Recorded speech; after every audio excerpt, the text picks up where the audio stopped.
Saudara kasih Shalom, selamat pagi. Hari ini kita kembali menjumpa dan menyapa saudara dalam renungan pagi. Pagi ini saya ingin berbicara mengenai tema burung dipelihara Tuhan, tetapi burung-burung juga harus mencari makan. Matius 6 ayat 26 berkata, lihatlah burung-burung di langit yang tidak menabur dan tidak menuai dan tidak mengumpulkan bekal di dalam lumbung, namun diberi makan oleh Bapamu yang di surga. Bukankah kamu jauh melebihi burung-burung itu? Saudara yang kasih, kata-kata di atas itu diucapkan oleh Tuhan Yesus pada waktu dia berbicara kepada manusia tentang kekhawatiran terhadap perkara yang memang esensial, tetapi yang sangat sepele, tentang pakaian, tentang makanan. Namun juga harus diakui bahwa hal ini sangat menguasai hati dan pikiran manusia yang tidak punya, selalu berusaha dan berjuang bagaimana mendapatkannya. Ada kekhawatiran tentang hari esok, apa yang akan dimakan, apa yang akan dipakai. Sebaliknya mereka yang sudah punya cukup, selalu berpikir bagaimana punya lebih banyak, supaya ada cadangan lebih banyak untuk hari-hari ke depan. Sehingga manusia sesungguhnya telah dikuasai oleh apa yang namanya kekhawatiran. Kekhawatiran itu telah menyita pikiran dan perasaan manusia. Manusia sering lupa bahwa Sang Pencipta, yaitu Tuhan, juga pedulikan manusia. Karena itu Tuhan katakan firman itu kepada manusia, janganlah kamu khawatir akan apa yang kamu pakai, akan apa yang kamu makan. Saudara yang kasih, Dia, Tuhan, adalah Tuhan yang menyediakan. Namun juga karena kutuk dosa, firman Tuhan mengatakan dalam Kejadian 3 ayat 17, manusia harus mengeluarkan keringatnya, peluhnya, untuk mendapatkan rezekinya seumur hidupnya.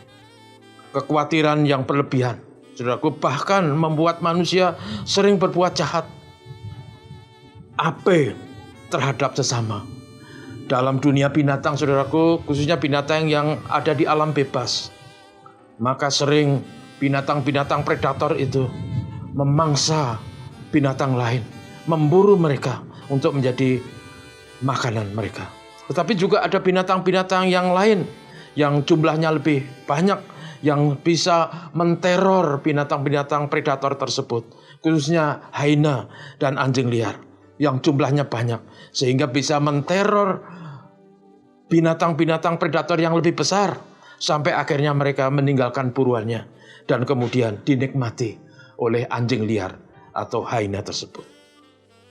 Saudara, saya pernah membaca sebuah buku pada waktu saya di Amerika Serikat.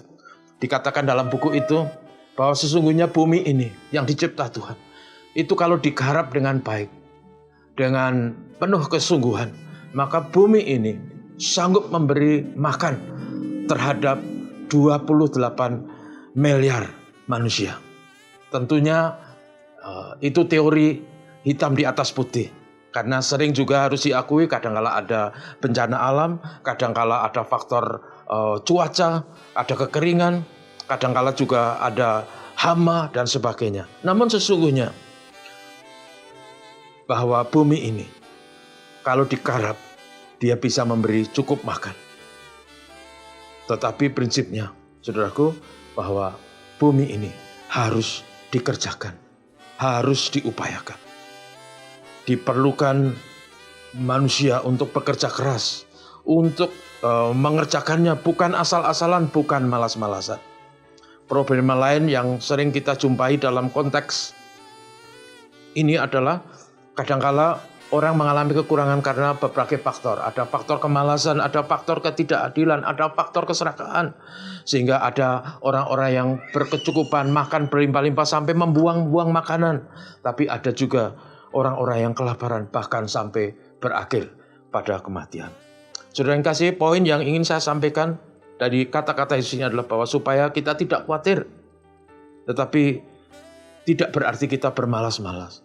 Kita orang Kristen sering mengklaim janji Tuhan bahwa Tuhan akan menyediakan segala sesuatunya, tetapi sering kita mengabaikan bagian kita.